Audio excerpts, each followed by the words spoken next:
Millionaire walks into the kitchen and the maid silences him, but the reason.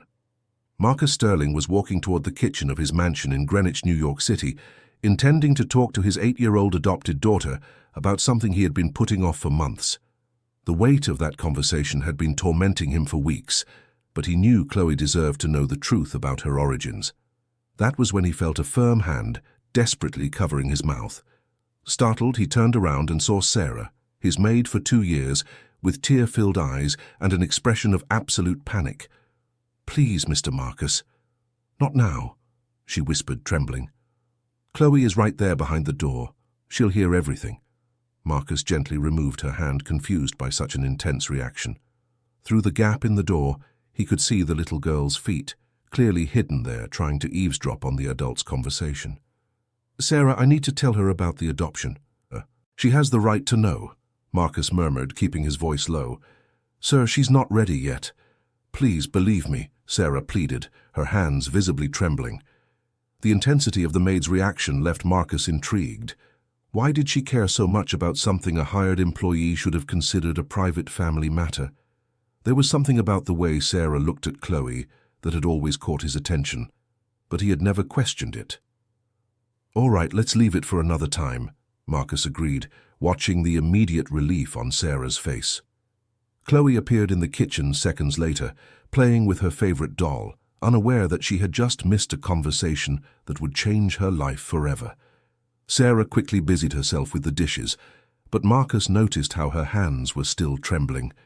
That night, Marcus couldn't sleep thinking about Sarah's strange reaction.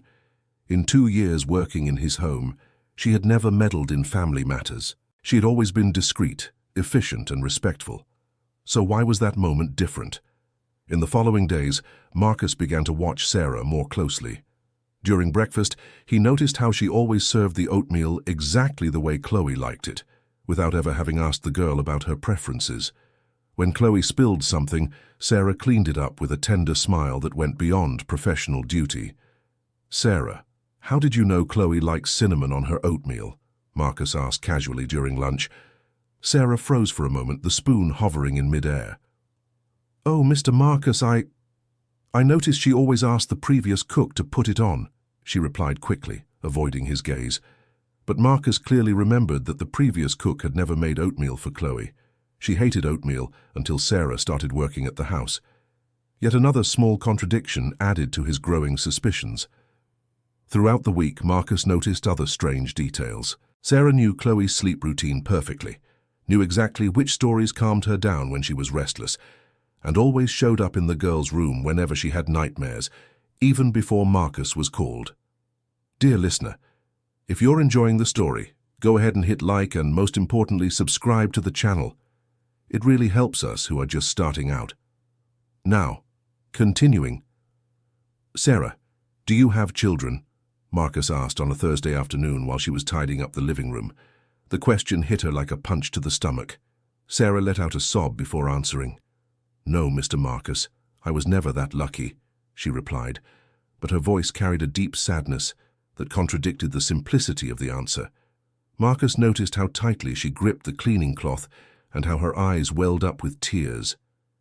There was something deeply painful behind that evasive answer. That same week, Marcus needed to travel to Miami on business. As he always did when traveling, he asked Sarah to stay overnight to take care of Chloe.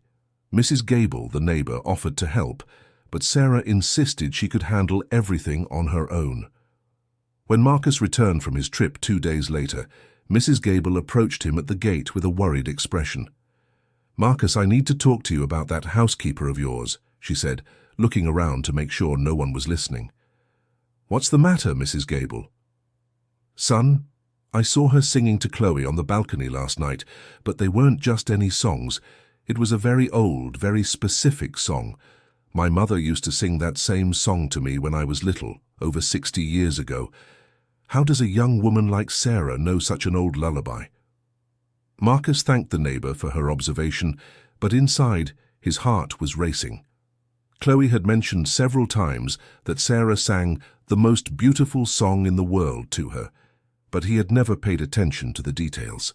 That night Marcus pretended to be busy with work, and watched Sarah put Chloe to bed. Hidden in the hallway, he heard the song the housekeeper hummed softly. "Sleep, my love, for Mommy is here. Dream of the angels who'll smile at you, dear. When morning comes, you will wake up and smile, and Mommy will love you all the while." Marcus's blood ran cold. That song wasn't a well-known tune. They were intimate, personal verses, like something a mother would create especially for her child. How did Sarah know such a personal song to sing to Chloe? The next day, Marcus decided to ask a direct question. "Sarah, where did you learn that song you sing to Chloe?" Sarah turned pale and began to stammer. My mother used to sing it to me when I was little, Mr. Marcus. But yesterday you sang, 'Sleep, my love, for Mommy is here.' If your mother sang it to you, shouldn't it be 'Grandma is here'?" Sarah dropped the cup she was holding. The sound of glass shattering echoed through the kitchen like a gunshot. She quickly knelt down to pick up the shards, clearly trying to hide the desperation on her face. It was a slip, sir. I apologize," she murmured, but her trembling voice betrayed that there was far more behind that mistake. Marcus helped her pick up the shards, watching how her hands shook uncontrollably. There was real fear in Sarah's eyes, as if she had just revealed a terrible secret. That afternoon, while Chloe played in the garden, Marcus made a decision that would change everything. He called a private investigator he had used in previous business dealings. "I need you to investigate someone for me. Full name Sarah Jane Sterling. I want to know everything about her past, especially whether she's ever had children." 2 days later, the investigator called with information that made Marcus's world crumble. "Mr. Marcus, I found something very interesting. Sarah Jane Sterling had a daughter 8 years ago. The child was placed for adoption right after birth, due to the mother's extreme financial difficulties. The child's birth date is exactly the same as your adopted daughter's." Marcus felt as if the ground had opened up beneath his feet. The pieces of the puzzle began to fit together in an eerily clear way. The way Sarah perfectly knew Chloe's tastes, how she knew how to soothe her, how she sang that intimate song, how she had reacted when he wanted to tell her about the adoption. "Are you absolutely certain about this information?" Marcus asked, his voice barely a whisper. "I have all the documents here, sir. There's no room for error. The Sarah Jane Sterling who works for you is the biological mother of your adopted daughter." Marcus hung up the phone and stood in the living room for almost an hour, trying to process the magnitude of that revelation. Sarah wasn't just a devoted housekeeper. She was the mother who had given Chloe up for adoption and now worked in Marcus's home for 2 years, taking care of her own daughter without anyone knowing. The questions multiplied in his mind like a storm. Why had Sarah gotten that job specifically at his house? Was it coincidence, or had she planned everything? Why had she never revealed who she really was? And most importantly, what was he supposed to do with this devastating information? Marcus remembered how Sarah always offered to work on weekends, even when he said it wasn't necessary. Now he understood it wasn't professional dedication. It was a desperate mother trying to spend time with the daughter she'd been forced to give up. That night, Marcus watched Sarah during dinner with completely new eyes. Every tender gesture toward Chloe now held a deep, painful meaning. When the girl talked about her day at school, Marcus saw discreet tears in Sarah's eyes, tears of a proud mother listening to stories about her daughter's life. After Chloe went to bed, Marcus decided he needed to confront Sarah. He found her in the kitchen washing the dinner dishes with mechanical movements, clearly lost in thought. "Sarah, I need to talk to you," he said, his voice serious but not aggressive. She turned slowly, and Marcus could see on her face that she already knew the moment of truth had arrived. There was resignation in her eyes, as if she'd been waiting for this day for 2 whole years. "I know who you really are," Marcus said softly.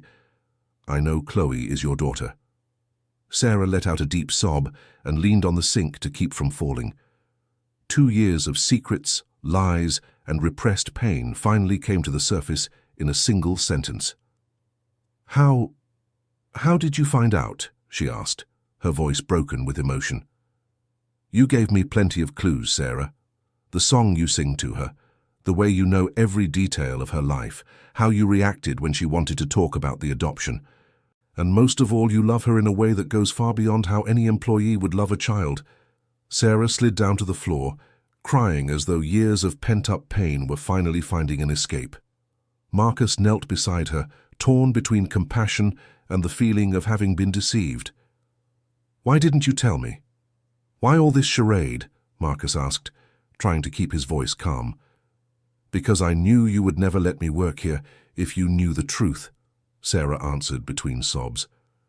"And I needed to be near her. I needed to see if she was okay, if she was happy, if she had everything I could never give her."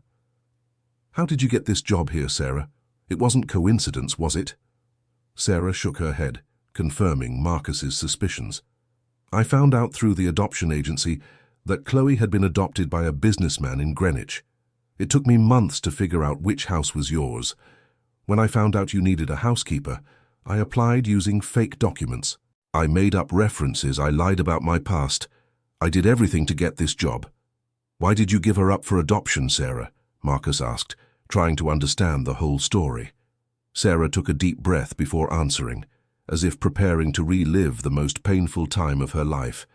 "I was 20 when I got pregnant.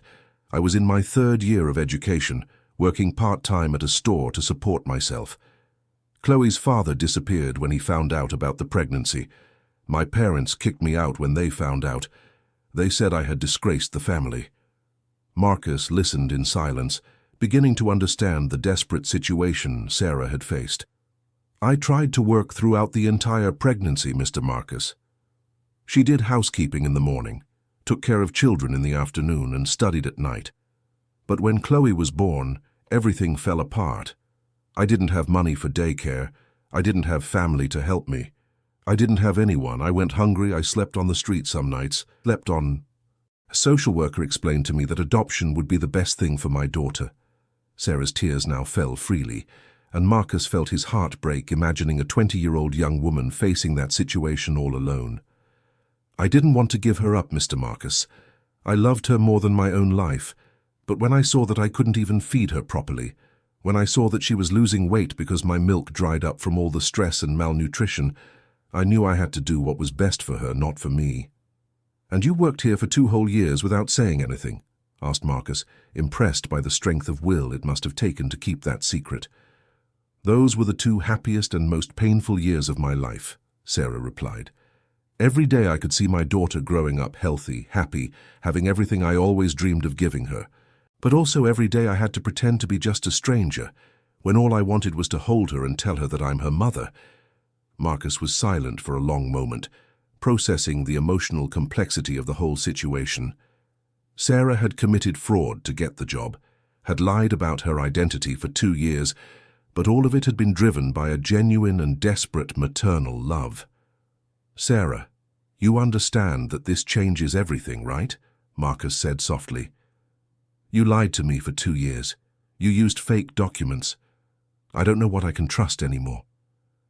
"I know, Mr. Marcus. I know you have every right to fire me and never want to see me again. But please, I beg you, don't tell Chloe who I am in a way that could hurt her. She's a happy child, and that's all that matters to me." The generosity of that request moved Marcus deeply. Even facing the possibility of losing her job and contact with her daughter, Sarah was still prioritizing Chloe's emotional well-being above her own desires. "I need to think about all this, Sarah. It's a lot of information to process at once," Marcus said, getting up slowly.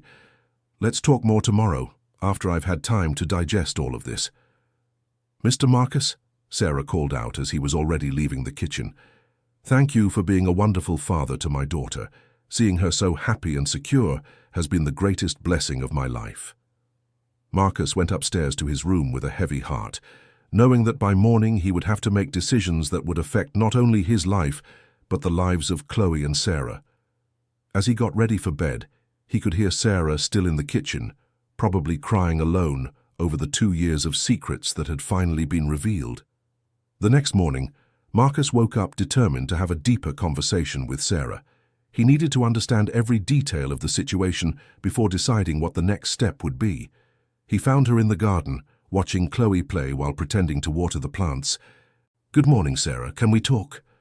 She nodded without looking at him, clearly expecting this to be her last conversation as a household employee. "I spent the whole night thinking about our conversation yesterday," Marcus began, "and I need to know more details about how everything happened. For example, how did you find out specifically that Chloe was living here?" Sarah sighed deeply before answering. "The adoption agency didn't give me any information about who adopted Chloe. They said it was confidential. But I couldn't live without knowing if she was okay. So I hired a private investigator with the money I managed to save up cleaning houses." "You hired an investigator?" Marcus was surprised by her determination. "Yes, sir. It took me almost a year to save up enough money. The investigator found out that she had been adopted by you and lived in this house in Greenwich. I came here several times just to see the house from the outside, imagining what my daughter's life would be like." Marcus was thoughtful for a moment. Sarah's determination to find her daughter was impressive, but it also raised questions about how far a biological mother should go to maintain contact with a child she had given up for adoption. "And then you decided to get a job here. How did you get the fake documents?" "I changed my name slightly and got a duplicate set of documents saying I had lost the originals. Sarah Jane Sterling became Sarah Sterling. A small change that made all the difference. The work references I made up, using phone numbers of friends who agreed to help me." "Sarah, you understand this is fraud, don't you?" said Marcus, trying not to sound accusatory, but making clear the seriousness of the situation. "I understand, Mr. Marcus. I know I broke laws and betrayed your trust. If you want to report me, I'll understand. But I don't regret doing it, because it gave me the chance to see my daughter grow up happy and healthy." At that moment, Chloe came running over, interrupting the tense conversation between the two adults. "Dad, can Sarah make pancakes for breakfast today?" "She makes the best pancakes in the world," the girl asked, hugging Marcus's leg. "Of course, sweetheart. Go play a little more while Sarah and I finish talking," Marcus replied, watching how Sarah's face lit up at her daughter's simple request. After Chloe walked away again, Marcus continued the conversation. "How has it been for you these 2 years, Sarah? It must have been extremely difficult to keep up this charade." "It's been the most contradictory experience of my life, Mr. Marcus," Sarah answered honestly. "On one hand, I wake up every day knowing I'm going to see my daughter. I'm going to be able to take care of her in some way. I'm going to be present in her life. On the other hand, I go to sleep every day with a broken heart, because I know she doesn't know I'm her mother. And you never thought about telling the truth before. I thought about it every day, sir, but I was afraid of completely losing access to her. At least this way I can be present in some way. It's better to be a stranger who takes care of her than to be nothing in her life." Marcus could hear the genuine pain in Sarah's voice and began to understand the emotional complexity of her situation. It wasn't simply a matter of right or wrong, but a desperate mother trying to stay connected to her daughter in the only way she could find. "Sarah, tell me about your life now. How do you live when you're not here?" "I live in a small studio apartment in downtown Newark, Mr. Marcus. I work here 5 days a week, and on weekends I clean other houses to supplement my income. Every penny I have left over, I deposit into a savings account I opened in Chloe's name." "You opened an account for her?" Marcus was surprised once again. "Yes, sir. For the past 2 years, I've deposited $300 a month into that account. It's not much, but I wanted to have something to give her when she grows up, something that shows I never stopped thinking about her and wanting the best for her. Dear listener, if you're enjoying the story, go ahead and leave a like and especially subscribe to the channel. It really helps us who are just starting out." Now continuing, Marcus was deeply moved by that gesture. Sarah, earning a modest salary, still managed to save money every month for a daughter who didn't even know she existed. It was a tangible demonstration of maternal love that went beyond words or feelings. "How much is in that account now?" "Almost $8,000, Mr. Marcus. I know that's not a lot for someone like you, but for me it represents every extra hour I worked, every meal I skipped, every piece of clothing I didn't buy. It's everything I can offer her." Marcus felt small in the face of Sarah's absolute devotion. While he could give Chloe everything she needed materially without much effort, Sarah sacrificed her basic needs to save money for her daughter. "And your parents, Sarah? Did you ever try to reconcile with them after Chloe was born? I tried, Mr. Marcus. About a year after the adoption, when I managed to get a little more stable and had a steady job, I went to their house. My mother told me I was no longer their daughter and slammed the door in my face. My father didn't even come downstairs to see me. I'm sorry, Sarah. That must have been very painful. It was, Mr. Marcus. But it also taught me that family isn't just about blood. It's about love, care, presence. You've been more of a father to Chloe in the last 8 years than my father was to me in 20. Marcus stayed silent, processing Sarah's words. There was a painful wisdom in her perspective on family, born from difficult experiences that had shaped her worldview. Sarah, I need to ask you something very important. If I decide that you can no longer work here, will you respect that decision? Or will you try to find other ways to get close to Chloe? Sarah looked directly into Marcus's eyes before answering, and he could see that she was being completely honest. Mr. Marcus, if you decide it's best for me to step out of Chloe's life, I'll respect that. It will hurt more than anything I've ever felt in my life, but I'll respect it, because her well-being has always been more important than my own wishes. And if I decide that you can keep working here, do you promise to never lie to me about anything again? I promise, Mr. Marcus. These 2 years of lying have been hell for me too. I would love to be able to be honest and not have to pretend to be someone I'm not. Marcus watched Chloe playing in the garden for a few minutes, trying to imagine how she would react if she knew that the woman who had cared for her for the past 2 years was her biological mother. Would that be traumatic or liberating information for an 8-year-old? Sarah, have you ever thought about what it would be like to tell Chloe the truth? How would an 8-year-old react to that information? I think about it every day, Mr. Marcus, Sarah replied sadly. On one hand, I would love for her to know that she has a biological mother who never stopped loving her. On the other hand, I'm afraid of confusing her, of making her feel abandoned or unwanted. And you? How do you feel being called Sarah by your own daughter every day? A tear escaped Sarah before she answered. It's like being stabbed in the heart every day, Mr. Marcus.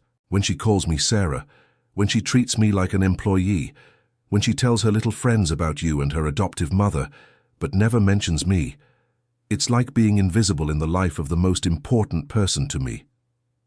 Marcus could hear the deep pain in Sarah's voice and began to understand that the current situation was unsustainable for everyone. Chloe was being deprived of knowing her true story.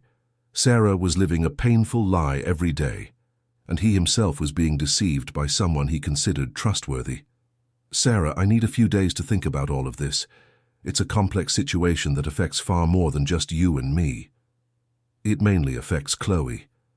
I understand, Mr. Marcus, and no matter what you decide, I want you to know that these 2 years taking care of your daughter have been the most precious of my life.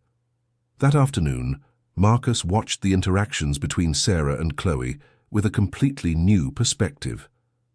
Every hug Sarah gave the girl carried the weight of 2 years of repressed love. Every smile Chloe directed at Sarah was the unconscious recognition of a special connection she couldn't explain. During dinner, Chloe excitedly told them about a school project on family trees that she needed to do.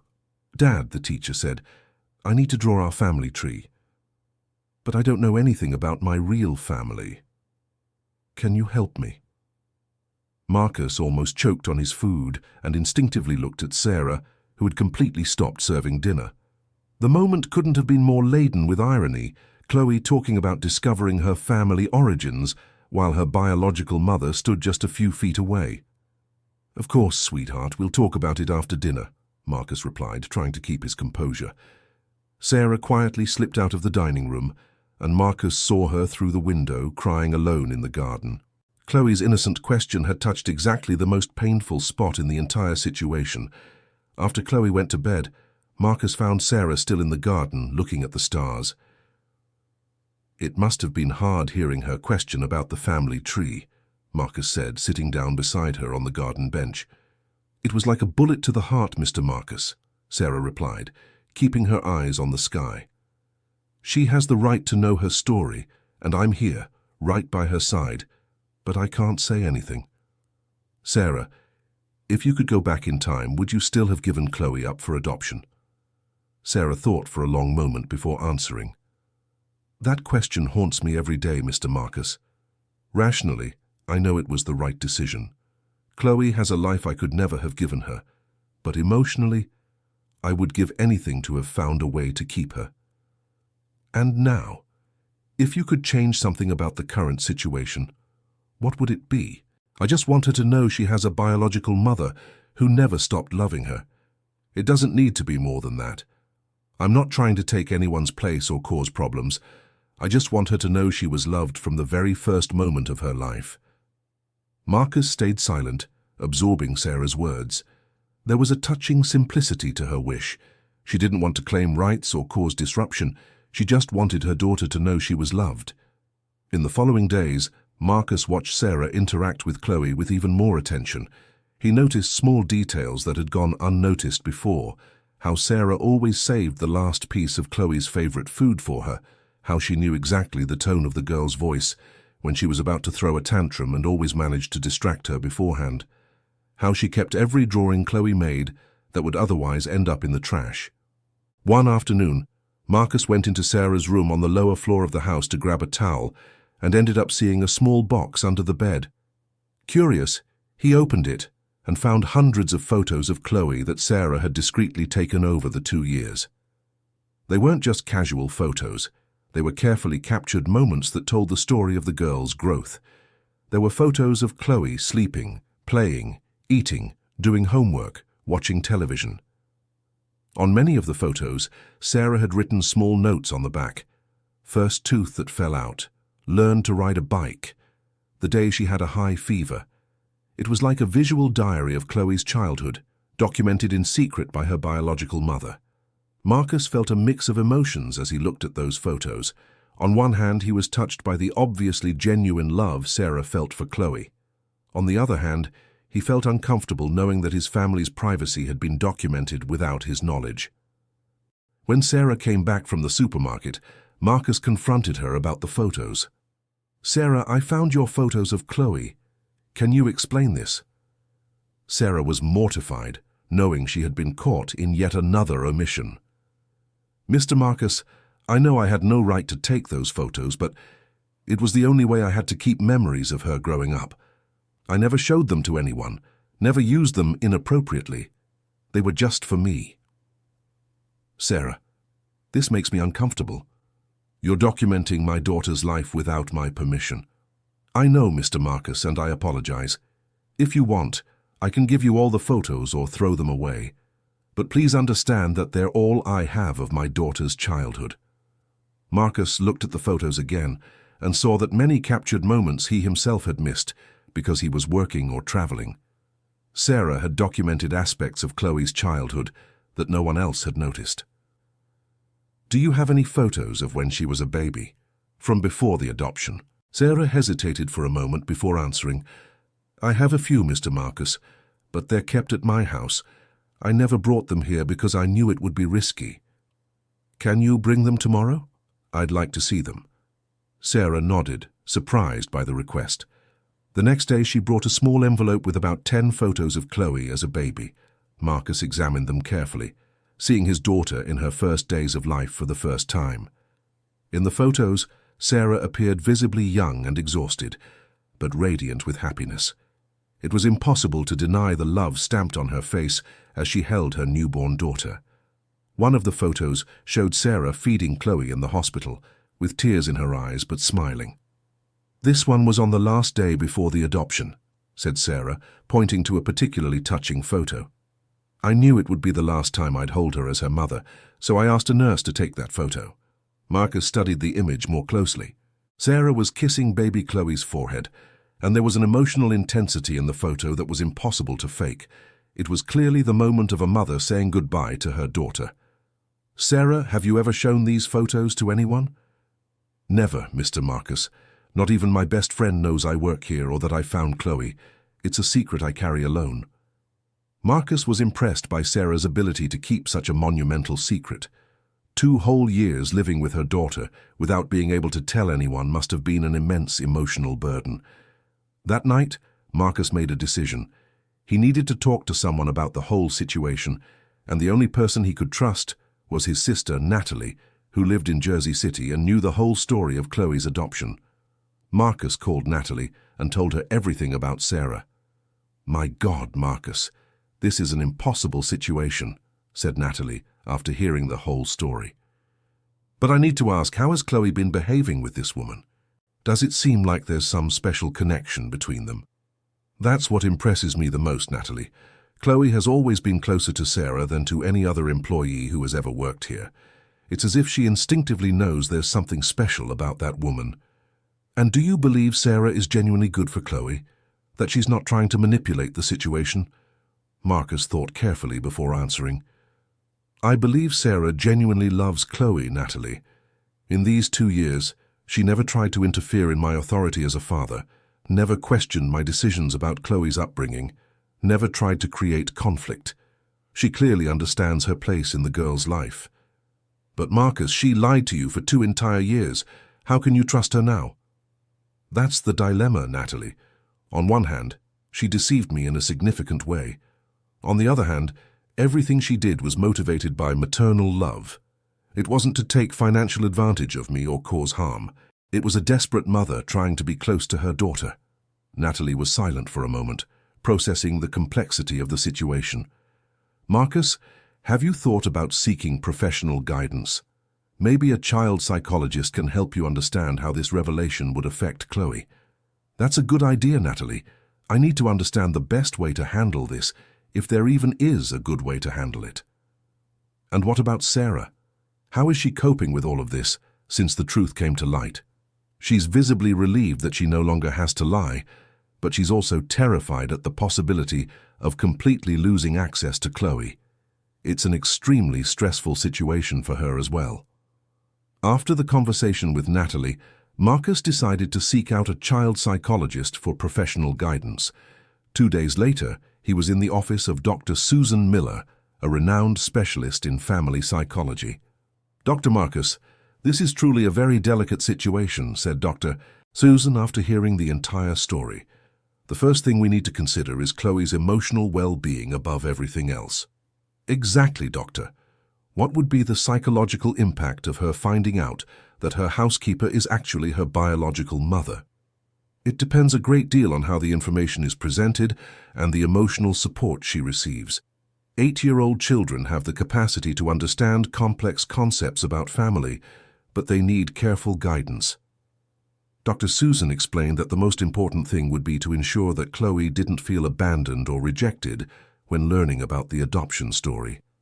"The narrative should focus on love, Dr. Marcus. Chloe needs to understand that she was placed for adoption out of love, not rejection, and that her biological mother never stopped loving her." "And what about Sarah? How should she be present in this conversation?" "Ideally, all parties involved should participate in a family therapy process.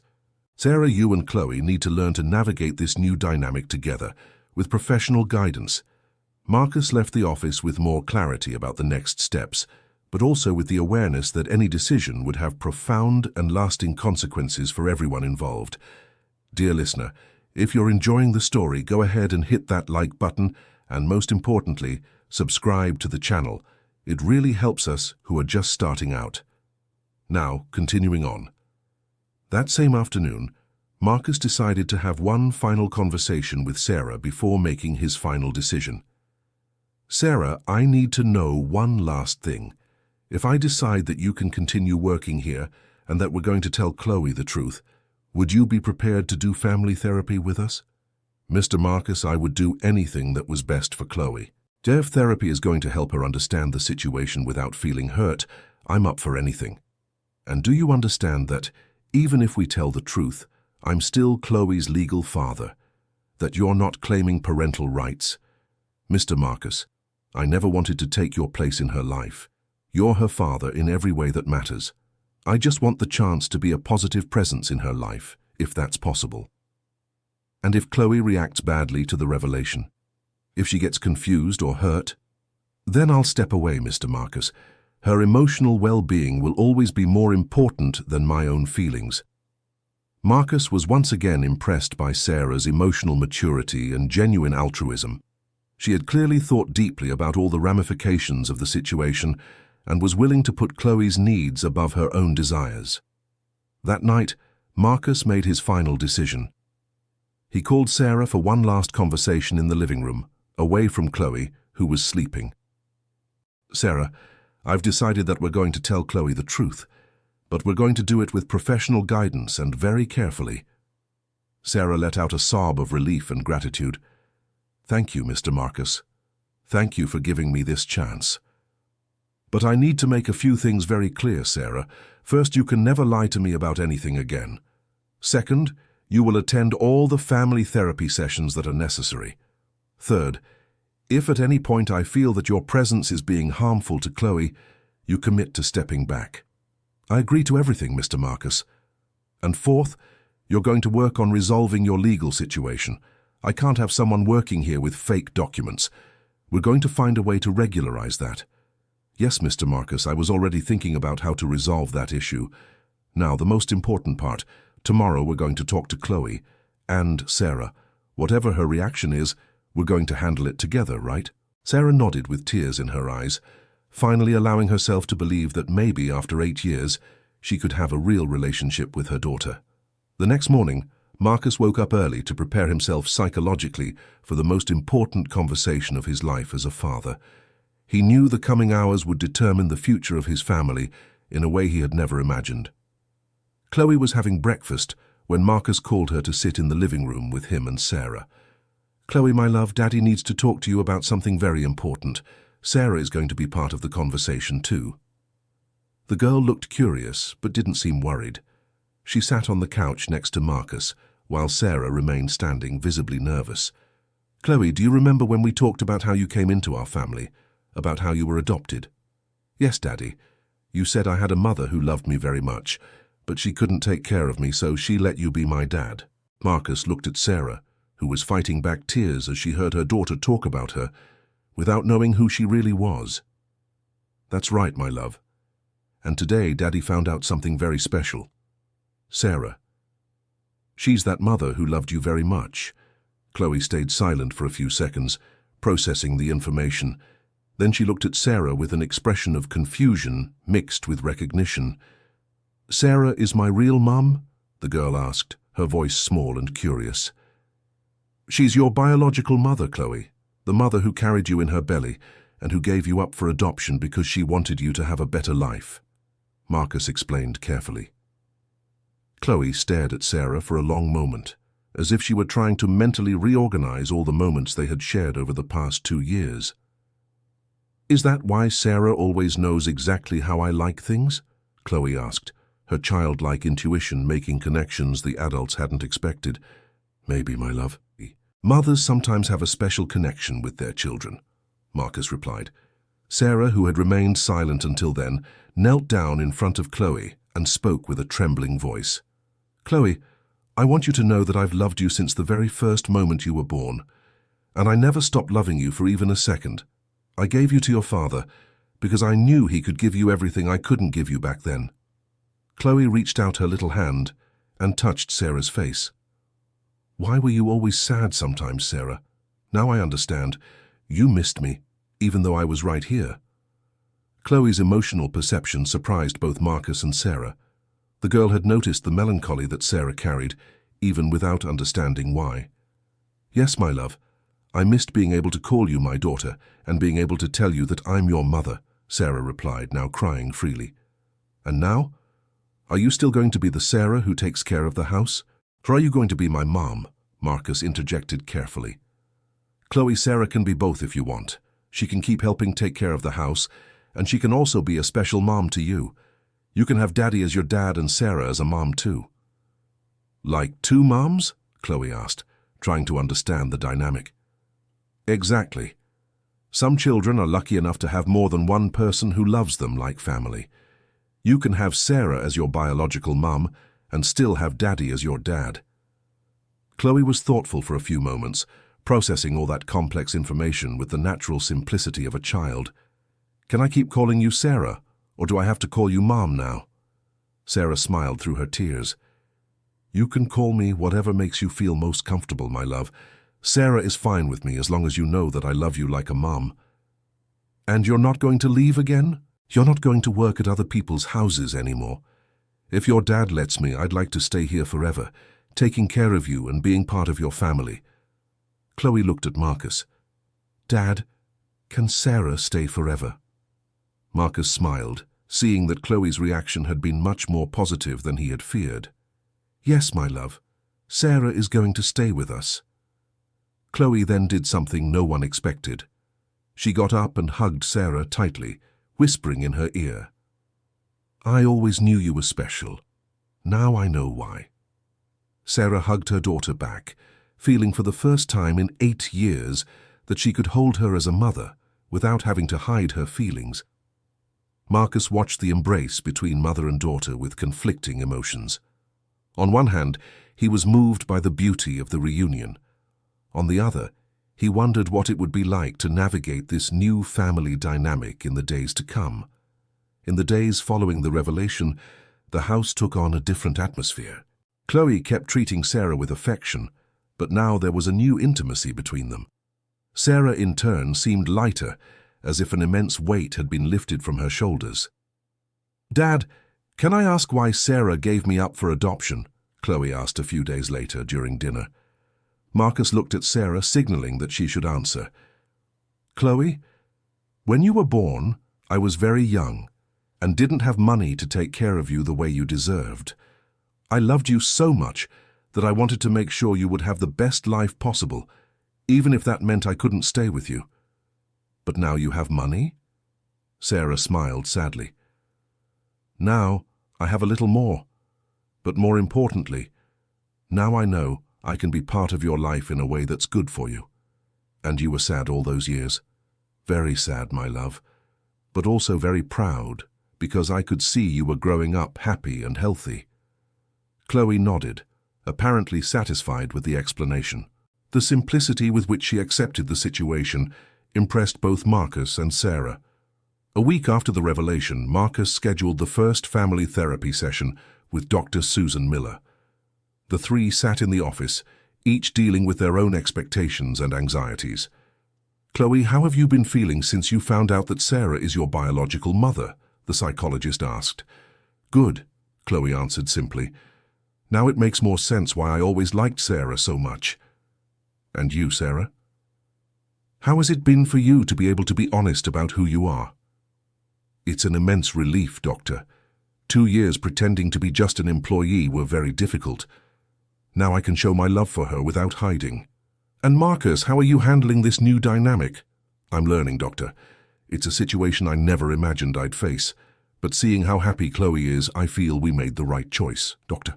Susan Miller worked with the family in the following sessions to establish healthy boundaries and clear expectations about each person's roles. Marcus would continue to be the legal father and primary authority figure, while Sarah would be recognized as the biological mother and emotional caregiver.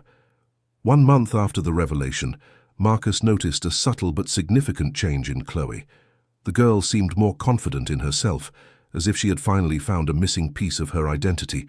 She often told her schoolmates about her special family, with remarkable ease. Dad, can I bring Sarah to the school meeting next week? Chloe asked one afternoon. Of course, sweetheart. But why? Because I want the teacher to meet my biological mother too. Marcus smiled, seeing how naturally Chloe had integrated Sarah into her concept of family. Sarah, for her part, was flourishing. The stress of keeping secrets had disappeared, and she could finally be authentic in her interactions with Chloe. She began sharing stories of her own childhood with the girl, creating a generational connection that had been absent. Sarah, can you tell me what it was like when you were little? Chloe asked one night, while Sarah helped her with her homework. I lived in a small house with my parents and my brother. I loved playing in the backyard and reading books. My dream was to be a teacher. Do you still want to be a teacher? You know, sweetheart, I think in a way I became one. I teach you things every day, and that's a way of being a teacher. Chloe smiled, clearly pleased with that idea. 3 months after the revelation, family life had found a new rhythm. Marcus had helped Sarah regularize her legal situation and obtain proper documents. He also increased her salary, recognizing that her role in the household had evolved into something far beyond being an employee. "Marcus," Sarah said one afternoon as they prepared dinner together, "I'll never be able to thank you properly for giving me this chance. Sarah, in the end, it was the right decision for all of us. Chloe is happier, you're happier, and I've learned that family can come in many different shapes. Don't you regret telling her the truth?" "Not at all. Actually, I think I should have done it sooner. Chloe had the right to know her full story." 6 months after the revelation, Marcus decided to do something that would forever seal the new family dynamic. He organized a surprise reverse adoption party where he officially made Sarah a permanent member of the family, not just as an employee, but as Chloe's second mother. During the party, Marcus gave an emotional speech. "When I adopted Chloe 6 years ago, I thought I was giving her a family. Today I realized that she actually brought a family to me. Sarah, you're not just Chloe's biological mother. You've become an essential part of our family." Sarah cried through the entire speech, finally allowing herself to believe that she had found her definitive place in her daughter's life. Chloe, now 9 years old, stepped onto the makeshift stage and gave her own speech. "I want to thank my dad for adopting me and giving me a beautiful family. And I want to thank my mum Sarah for never stopping loving me, even when she couldn't be with me. Now I have 2 people who love me as their daughter, and that makes me the luckiest girl in the world." The purity of Julia's words didn't leave a dry eye in the house. A year after the revelation, Marcus reflected on how his life had changed completely. His home was fuller of laughter, Chloe was more confident and happy, and he had gained not just an exemplary employee, but a partner in raising his daughter. Sarah had re-enrolled in college to finish her education degree, with Marcus covering the tuition as an investment in the education of someone he considered family. Chloe proudly told everyone that her mom Sarah was becoming a real teacher. "Dad, can I ask you something?" Chloe said one night before bed. "Of course, sweetheart. If Sarah had never come to work here, would I never have met my biological mother?" Marcus thought carefully before answering. "Maybe not, Chloe. But what matters is that you found each other, right? Sometimes the best things in life happen in ways we don't expect." "I think it was destiny," Chloe said with the absolute certainty that only children possess. 2 years after the revelation, the family had grown even more. Sarah had earned her degree in education and was working as a teacher at a nearby school, but she continued living at the house as a full member of the family. Marcus had built a small studio apartment attached to the main house to give Sarah more privacy. But meals and family moments were still shared. Chloe, now 10 years old, had become one of the most well-balanced and happiest children Marcus had ever known. She moved naturally between calling Sarah Sarah and Mom, depending on the context and the moment. "Dad, at school today, the teacher asked us to write about our family," Chloe said during dinner. "I wrote that I have a father who adopted me out of love and a biological mother who gave me up out of love, and that now we all live together. The teacher said our family is special." "And what do you think, sweetheart? Is our family special?" Marcus asked. "I think it's normal," Chloe answered simply. "Normal for us, and it's perfect that way." Sarah smiled, touched by the natural wisdom of the daughter who had learned that love has no formulas or limitations. 3 years after the revelation, Marcus received an unexpected phone call that would once again test the strength of the family they had built. It was from the adoption agency. "Mr. Marcus, we have a delicate situation to discuss with you. We recently discovered that there were irregularities in your daughter's adoption process. The biological mother had requested updates on the child's well-being, but that information was improperly denied by our previous administration." Marcus felt his blood run cold. What exactly does that mean? "It means the biological mother was entitled to receive basic information about the child's well-being, and that was not provided. We're reaching out to regularize the situation and offer our services to mediate any communication she wishes to establish."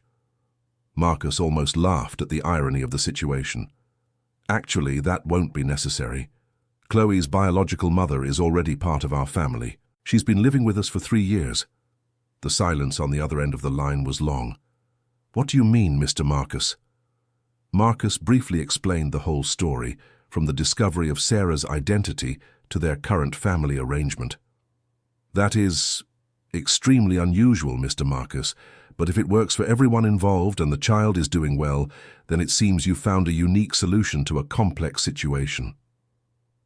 After hanging up, Marcus shared the call with Sarah and Chloe. The family laughed at the coincidence of the agency offering exactly what they had already achieved on their own. "See, Dad? I told you it was destiny," Chloe said with an air of superiority. 5 years after the revelation, the family had become an example in the community of how different family configurations can work when based on love and mutual respect. Marcus was often invited to give lectures on adoption and non-conventional families. Sarah had established herself as a respected teacher and was considering pursuing graduate studies.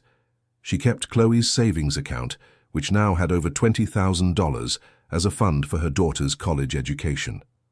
Chloe, at 13, was a confident and empathetic teenager who often defended classmates who came from non-traditional families. She had learned early on that family is about love and care, not about conventional structures. "Mom, Sarah, can I ask you a difficult question?" said Chloe one afternoon while Sarah helped her study for a test. "Of course, my love. You can ask me anything. Have you ever regretted giving me up for adoption?" Sarah stopped writing and looked deeply into her daughter's eyes. "Chloe, that's a complex question.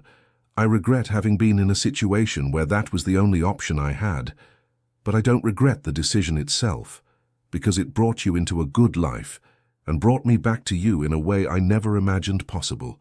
And if you could go back in time and change everything, if I could go back in time, I would change my circumstances, so I could have kept you from the start. But I wouldn't change the final outcome, because our current family is beautiful, just the way it is." Chloe nodded, satisfied with Sarah's honest answer. 10 years after the revelation, Marcus reflected on the extraordinary journey his family had taken. Chloe was preparing to enter college, Sarah had completed her graduate degree and was working as an education coordinator, and he himself had learned valuable lessons about fatherhood, forgiveness, and the many forms love can take. During Chloe's 18th birthday, Marcus gave a speech that summed up everything they had learned together. "Chloe, when you came into our family as a 2-month-old baby, I thought I knew what it meant to be a father.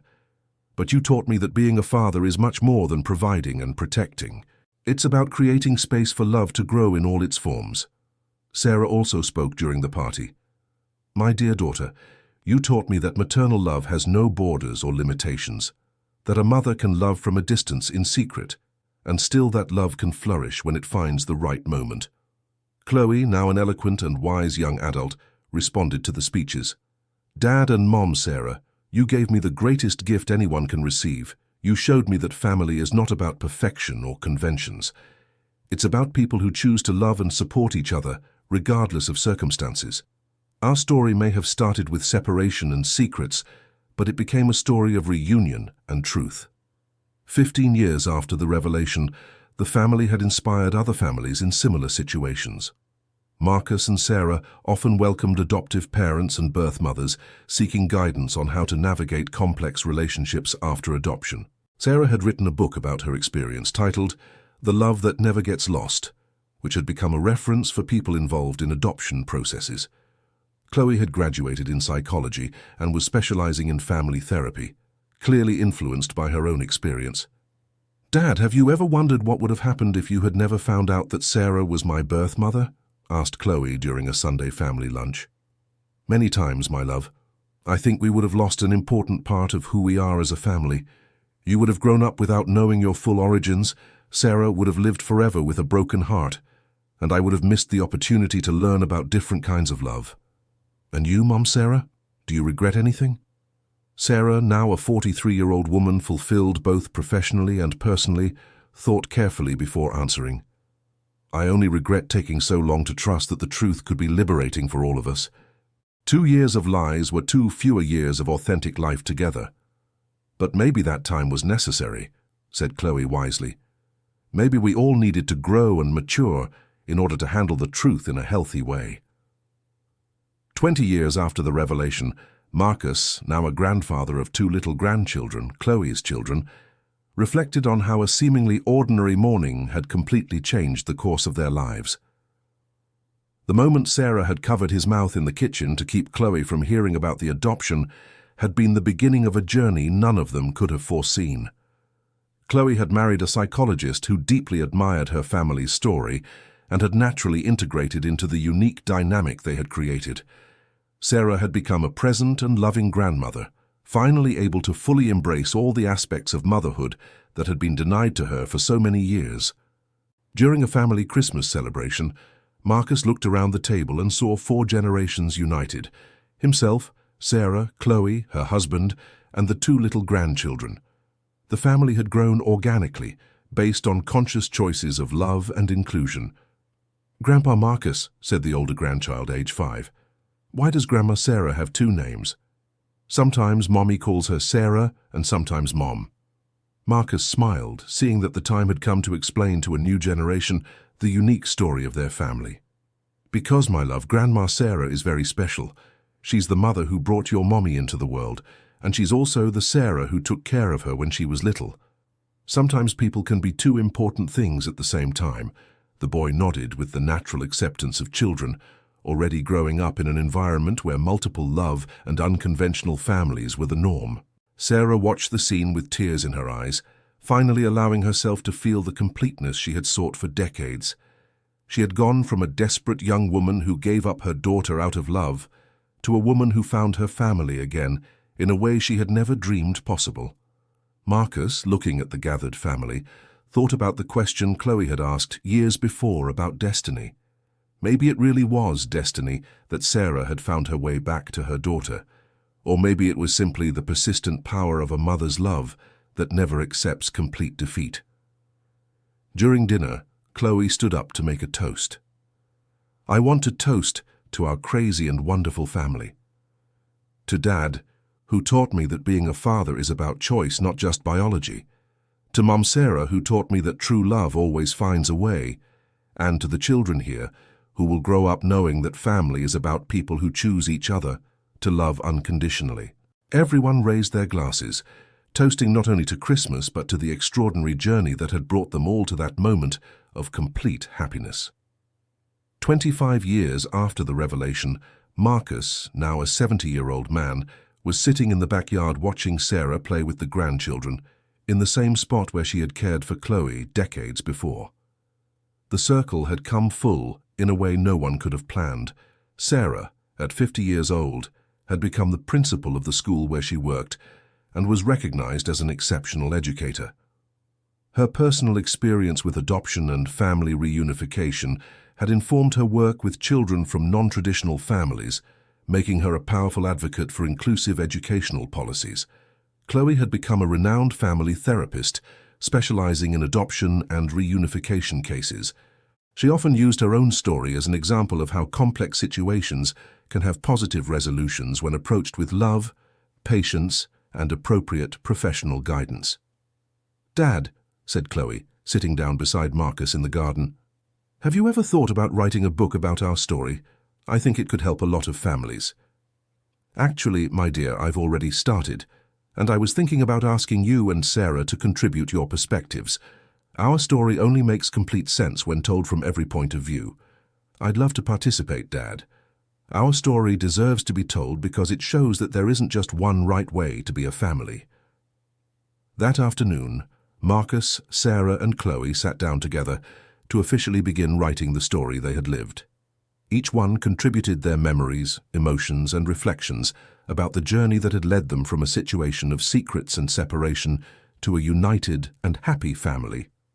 The book, when published 2 years later, would be titled 3 Hearts, One Family, a story of love, adoption, and reunification.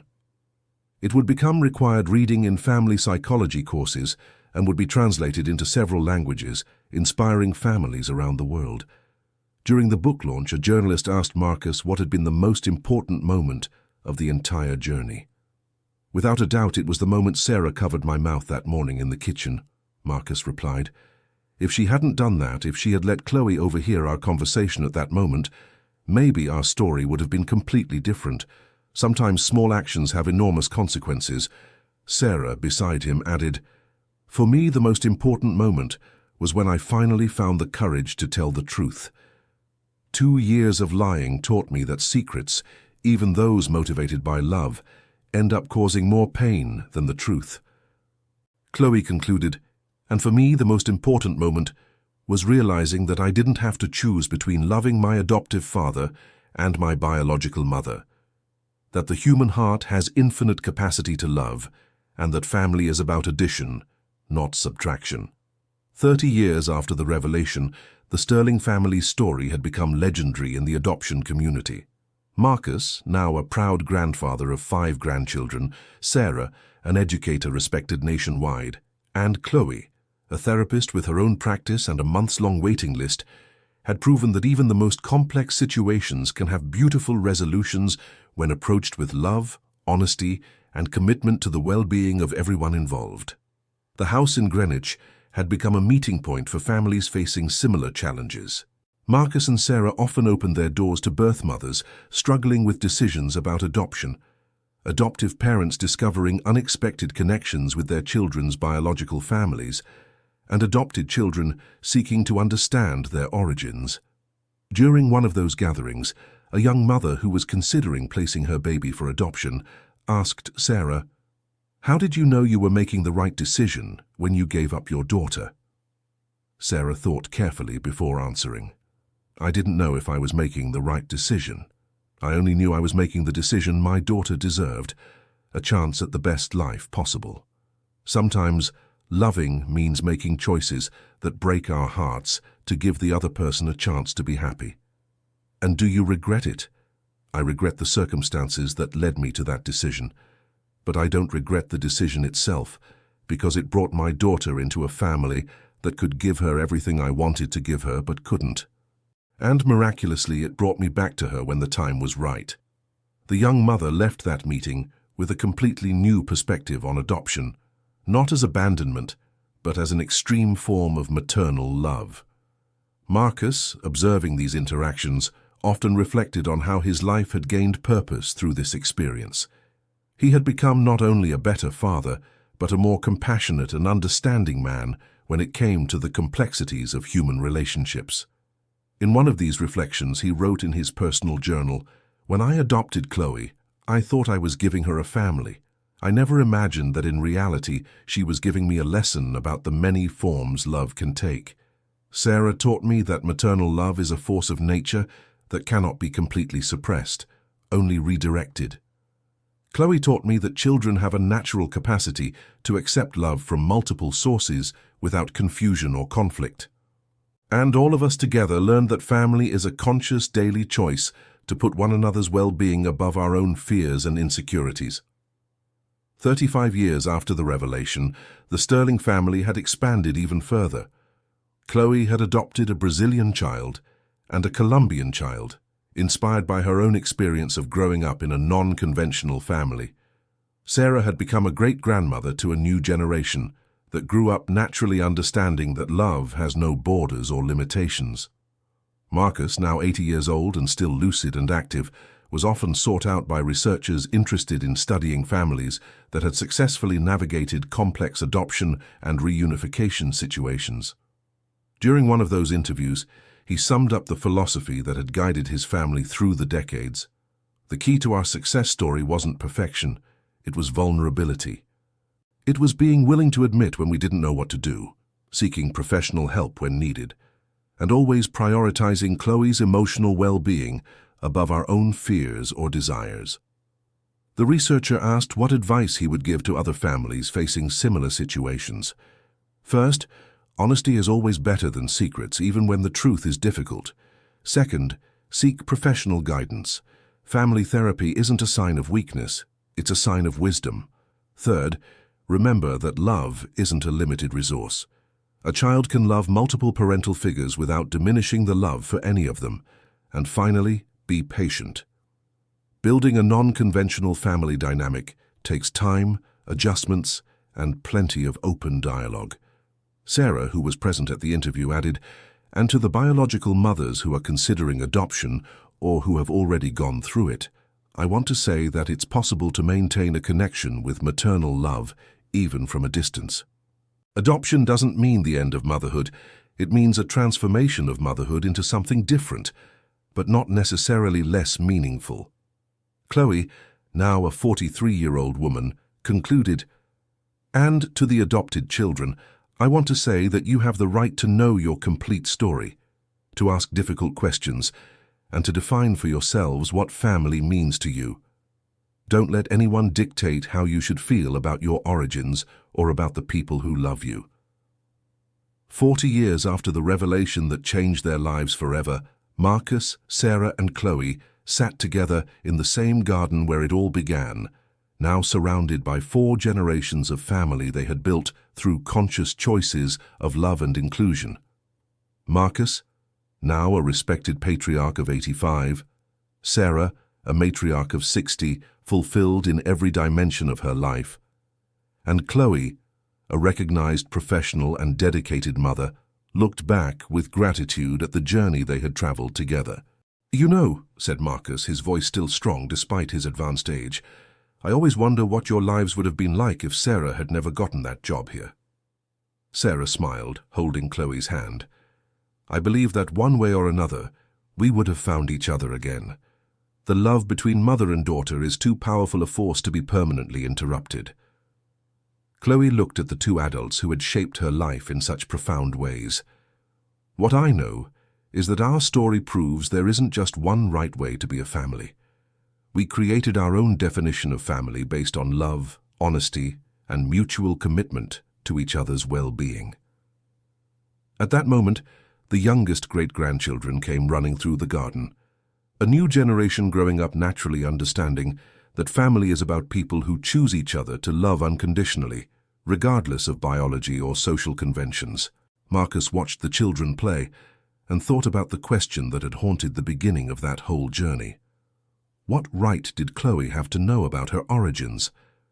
Now, 4 decades later, he had the complete answer. Chloe had the right to know not just her story, but to actively participate in creating her own family future. She had the right to define for herself what it meant to have a biological mother and an adoptive father who worked together for her well-being. She had the right to grow up knowing she was loved enough to be placed for adoption and loved enough to be welcomed back when the time was right. Most importantly, she had the right to use her own experience to help others navigate similar situations, transforming what could have been just a personal story of pain into a source of healing and hope for others. That Sunday afternoon, as the sun set over Greenwich, 3 generations of the Sterling family gathered for the Sunday dinner that had become a sacred tradition. The table was set for 15 people: Marcus, Sarah, Chloe, her husband, her 5 children, 3 biological and 2 adopted, 2 sons-in-law, 1 daughter-in-law, and 3 great-grandchildren.